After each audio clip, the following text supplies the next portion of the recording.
recording and start the transcription. Ross, are you in the house? I'm here. All right. Well, you want to give a statement and start it off, or just start fielding? Yeah, is everybody here? I think Are so. we good? Okay. No, I appreciate everyone joining. We thought about doing this yesterday, but figured give a little overnight news to settle in. So appreciate everyone joining us today. Before we get started, I do want to make sure that when you got Brad's email, that you noticed his new title, Assistant Athletic Director for Communications. So we want to congratulate Brad on his promotion to Assistant AD. So we can give a virtual clap or the thumbs up on the Thank you, Ross. Zoom. I appreciate it. Thank you. And just appreciate him and Alan's work, and as we move forward, and look forward to working with all of you. It's hard to believe that when we look down over here at the Bright Center, at the lobby on that Friday afternoon, that was March 13th. And for the math majors in the house, that was 20 weeks ago, which that means it's 140 days ago. And it's hard to believe that here we sit on a Friday morning, and feels like in some ways not much has happened, but a lot has happened. And we have made progress. We have made strides. And obviously yesterday was a big part of that. And really the bottom line in all of this is we're excited to talk about college football. We're excited to talk about college sports. I went out to the walkthrough yesterday with our football team, and you could see that these guys are energized. They want to play. They're focused. Obviously it wasn't a physical workout. It was a walkthrough, but you can see the focus, you can see the work ethic, and that's what we need. We need excitement, and we need to be excited that we do have college sports returning. We know we still have work to do, but we need to be excited about that. And I just appreciate Commissioner Sankey and the leadership that he has provided throughout this to get us to this point. The university presidents, our president, Dr. Mike Young, has been terrific through all of this and our dialogue. And now we can have fun speculating about who we're going to play for those other two games. I have no idea. I haven't seen a chart. You can do a freedom of information request if you want, but I don't possess anything related to who we're playing in those last two games, or the two games to be added, I should say. And we'll crystallize that in the coming days and weeks. But we're excited to be at this point. And like I said, we still have work to do and to get through the next 4 to 6 weeks. But excited to be at this point. So, Brad, Alan, we can take some questions. Who's got questions? Ross, with the Arkansas game, so is it, first of all, is it assured that the game's going to be played at Kyle Field? And are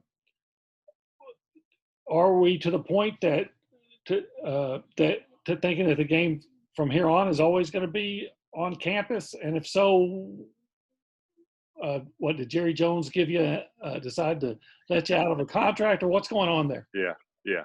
Well, with SEC conference games only, obviously that we're the home team this year, and so we need that game to be here at Kyle Field. There's still a few technical things to go through as far as notification. Arkansas, myself, and Hunter Yurachek have discussed this throughout the summer, that this could be a possibility. And obviously we have a few things to get through to make it a final. But the intent is that game moves to Kyle Field. We'll take the next few days to put paper to all of that and send notification that that's the intent. Beyond that, there's a contract through 2024. Our intent right now is to fulfill that contract as it's written. I know that Arkansas would look to move the 21 game to Fayetteville, since the 2020 game is here in College Station. And so we would agree to that. That's fine. But then there's games left on the contract. So we would fulfill the contract, but we have no intent of extending the contract beyond the 2024 game that's currently under contract. Thank you. Hey, Ross, is the intent still for 50% stadium capacity? Yes, it is. Current executive order by Governor Abbott is 50% of normal operating limits, and that's what we're putting forward.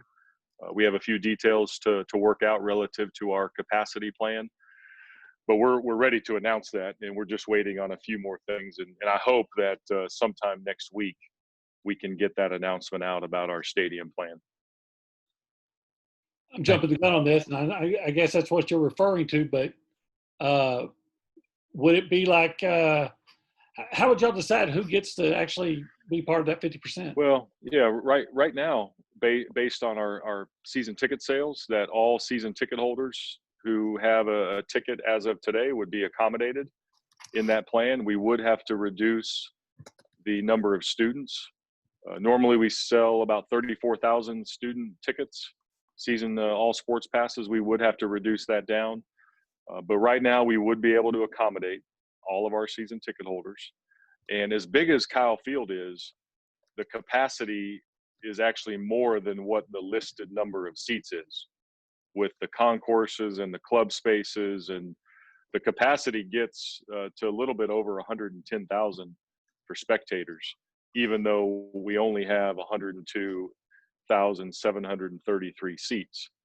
So our normal operating capacity gets us to a point where we have plenty of room to accommodate season ticket holders, and then we will have to reduce the student number.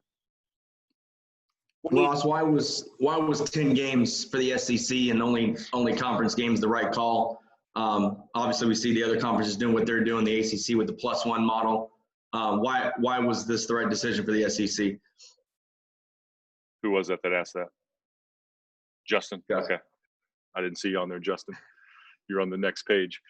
This is really, there's lots of sort of bluster out there about different conferences, and this isn't a competition.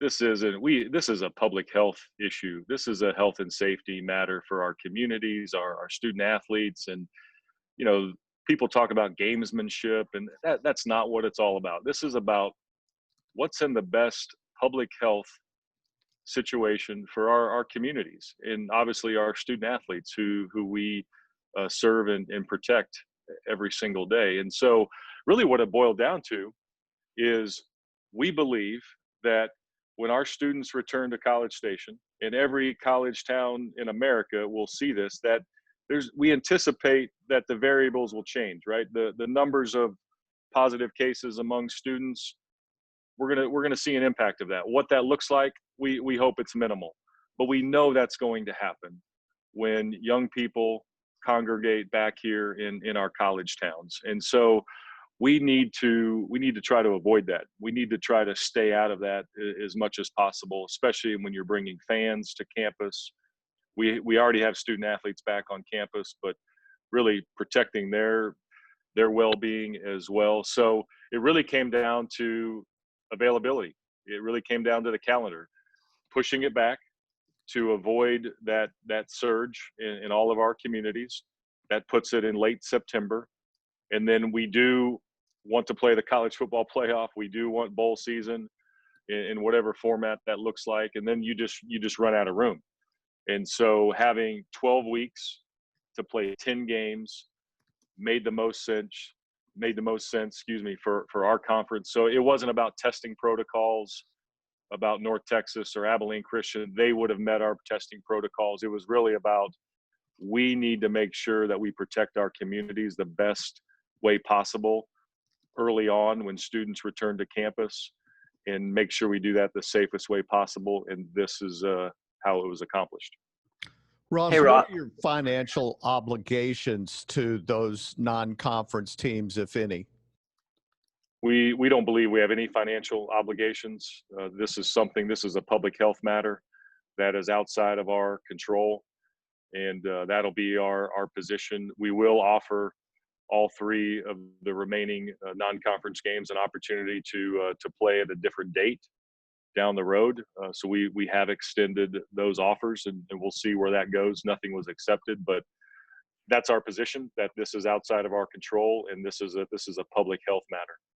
Ross, Hey, you Ross. kind of Hey, Ross, it's Travis. I know that one of the last times we talked, you said, you know, you kind of talked about this in the last question, but you said that why is it any safer to fly to South Carolina and not just have UNT and ACU come here? What was it? Was there something in the medical committee that y'all talked with that kind of changed your mind on that and saw that this is the safest route?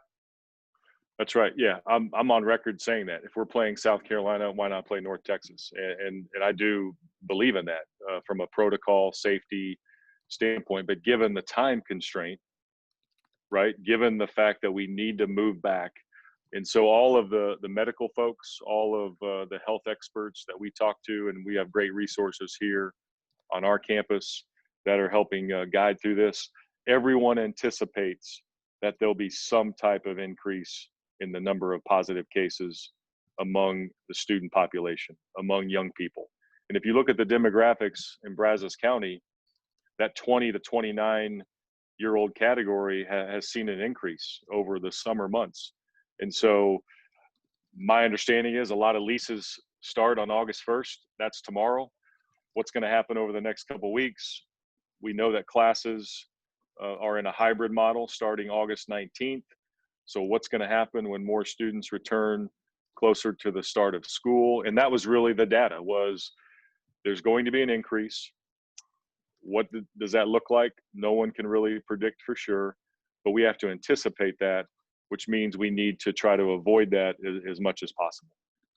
And when you talk capacity at the stadium, is that simply fans in the stands capacity, or do you also have to include players, staff, security, trainers, media, everyone else in that total capacity when you talk about 50%? Yeah, the 110,000 or so is only spectators. There's actually another number that's well above that from a worker standpoint, media. You all are in the press box. You're not taking up a spectator seat. Players on the field are not taking up a spectator seat. So there is another number above that, but spectator wise, that's what we're saying is the 110,000 number. Ross, will y'all go to Colorado next season? We will. Right now we have an obligation to play a Power 5 non-conference game, and so we need that game. There's no other available opportunities out there. Colorado has approached us about playing at what's it called, Invesco Field now, Mile High Stadium. I know it as Mile High Stadium. I grew up a Bears and Broncos fan. John Elway, heyday, Mile High Stadium. So they have approached us about playing there, and we would accept that playing there in Denver. So that's where we're headed right now. Interesting. Ross, this is John Wilson from KBTX. I was curious when you anticipate maybe getting the entire schedule, and will the order of opponents stay the same, or could it look completely different than what we knew going in? I would say right now we need to anticipate that it'll look completely different. So we know what it looks like as of yesterday. I'm not sure what the rhythm will be. I don't know who we'll open up with. I don't know if we'll open up at home or on the road. We really have no idea. Literally, we have not seen the models of what that looks like. We only know that we'll play the 8 games that were already scheduled. In what order, and then who the other 2 are, we have no idea. And I think, to answer your other part, hopefully we do have a conference call, a Zoom meeting here at 10:30. I don't anticipate us seeing models at 10:30, but we have another call next Tuesday, another one next Friday. I think by next week, we'll have a good sense of where we're headed. Hey, Ross, this is Daryl Gruffett with KBTX. With the 10 games, would it be 5 home and 5 on the road? That's exactly right. 5 at home, 5 on the road. Again, where do we start and where do we finish? We don't have that answer yet. Ross, you expect coronavirus cases to go up within the athletic department. Is there any specifics you can give us now as to how many athletes or have tested positive at this point? Yeah, we have ran everything obviously through Brazos County Health Department, and we're not releasing specific numbers for a variety of reasons. One, just a privacy matter. Two, we want our student athletes to report symptoms. We want them to be honest about contact tracing, and so we just think that that's a private health matter. But everything's reported through our county health officials, just like everyone else who's dealing with this. I can tell you right now, we just have a few active cases within our student athlete population, and that covers our entire student athlete population.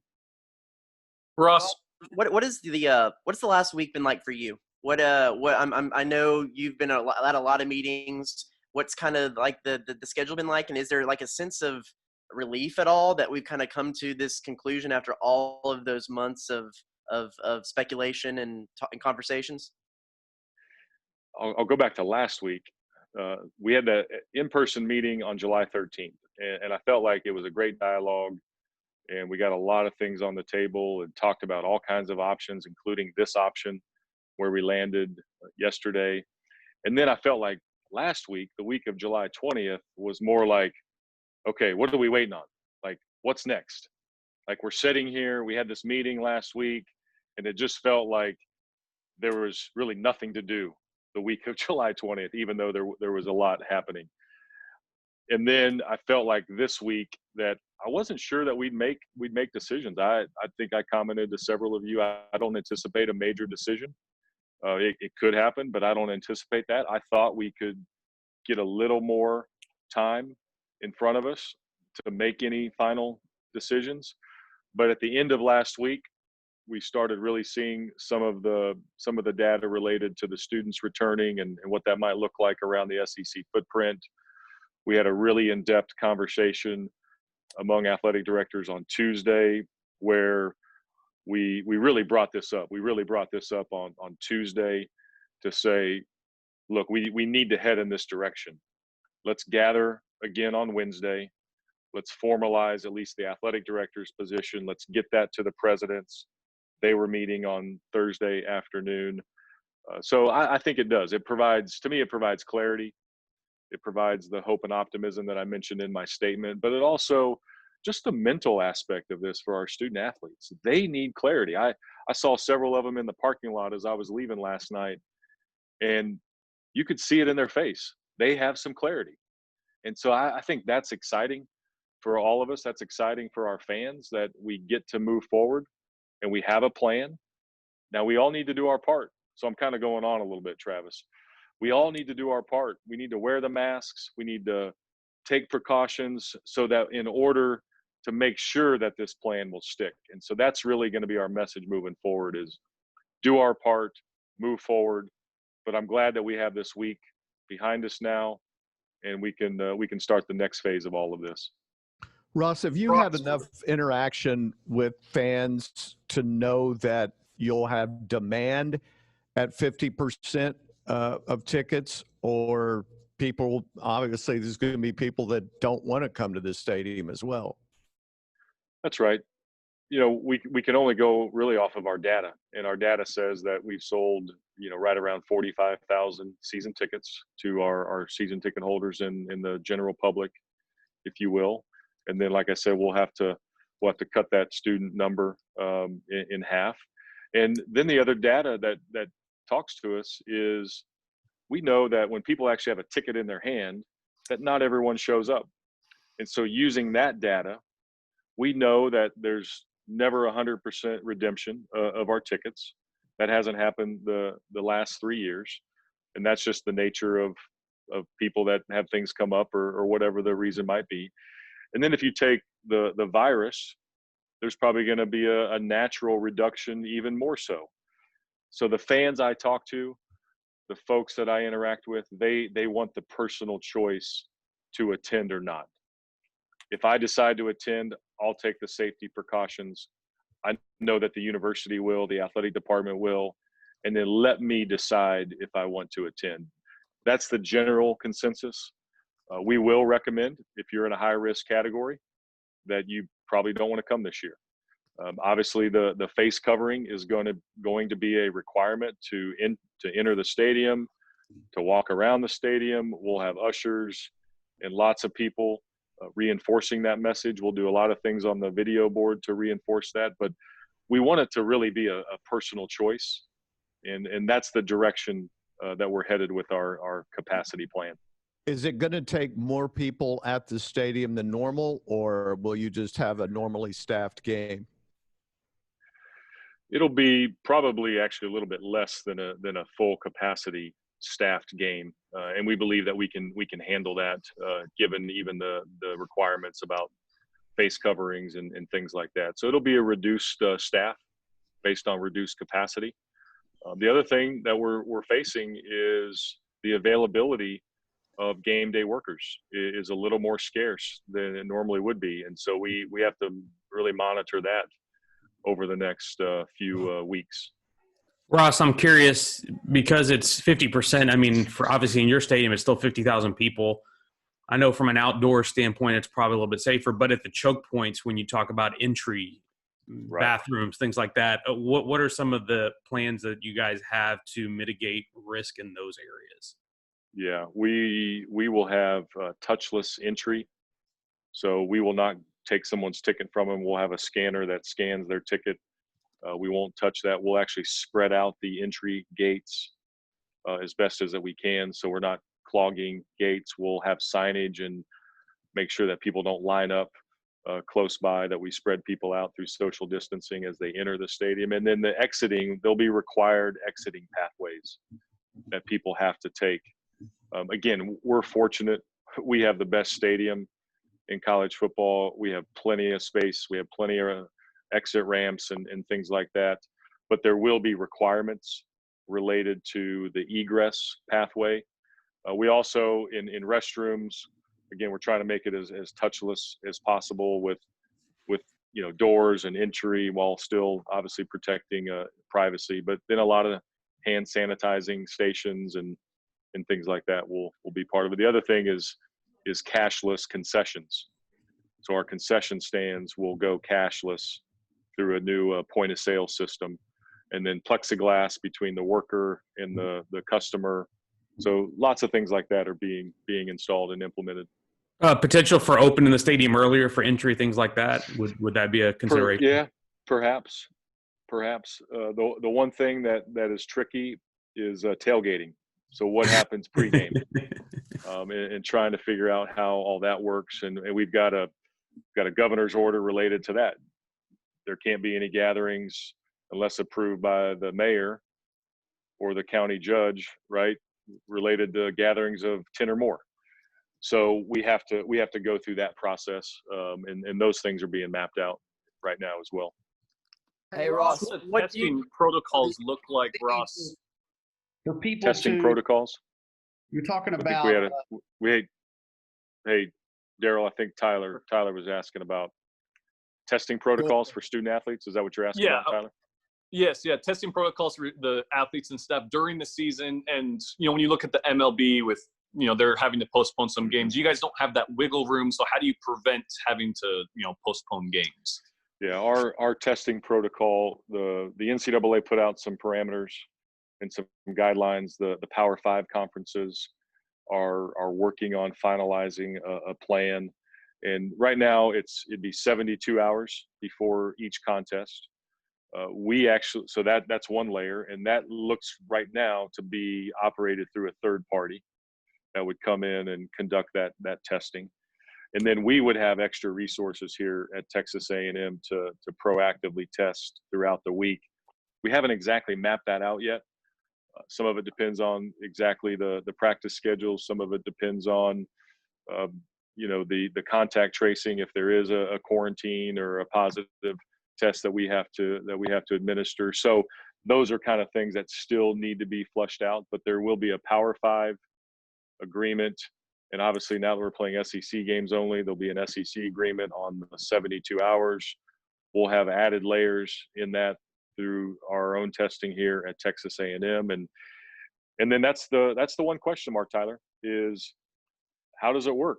How does it work if an offensive lineman tests positive and he's been in contact with, the folks in his offensive line unit and the quarterbacks and the running backs. And those are all questions that we just don't know the answer yet until really we start operating this and we start practices and we start playing games. And again, safe as possible, knowing that there will be risk, there will be positive cases, but how do we make it as safe as possible? Hey, Building Ross, off that, Ross, you go, Travis. I'll go after you. Okay. I know some pro teams have looked into and there's the possibility of getting quick test machines on site. Is that something that you're looking into? And then also, I'll just go ahead and throw out there what I know they said on the release that the soccer, volleyball, cross country information will come soon. What do you expect with that? Will that go conference only? And where do you think that start time will land? Yeah, we're actually on the rapid test. We're working with Texas A&M Health Sciences Center through all of their resources to have something that would be dedicated to athletics. So those things are coming together. We're also getting another machine that won't be quite a rapid test, but it'll be a machine that we can operate through our team physician. So again, getting a lot of resources. We also know that we have the Texas A&M system resource that's available to staff, students, and faculty. So we'll have that layer. We believe that we'll have access at this point in time to all kinds of testing protocols. The other sports, soccer, volleyball, cross country, we want to see what happens at the NCAA level with the Board of Governors meeting on Tuesday, August 4th. We don't know what they'll decide related to fall championships. So we're really waiting on that decision to see what happens there before we decide what we do as an SEC. We start soccer practice that same day. Volleyball training camp starts up soon thereafter. And so we need some clarity. We need some answers. The indication that we have right now is that our student athletes, they want to play regardless of what the NCAA decides. And so we need a few more days to get some clarity for those other sports. Hey, Ross, was there any thought or consideration given to trying to create some sort of bubble like we've seen in the NBA or the MLS? I know it's a little different on the collegiate level where all the schools are spread out, but was that even given a thought? Not really. No, because you're really talking about, a separate housing building, right? Who's in the bubble? We have a lot of people. We have academic people, we have trainers, we have strength coaches, and plus these are college students, right? And so there is freedom and flexibility that they need to live their lives, and that just was really never on the table. Now, what we are doing is we've really created, I wouldn't call it a bubble, it's really a functional unit around the team that only these people will be around the teams, and that'll go for all of our sports. Or take our basketball programs as an example. Men's and women's basketball, they share a training room, they share a weight room, their offices are right across the hallway from each other. Even though they have separate practice gyms, they could be one functional unit because they're really in the same building. So we're looking at it like that will create functional units.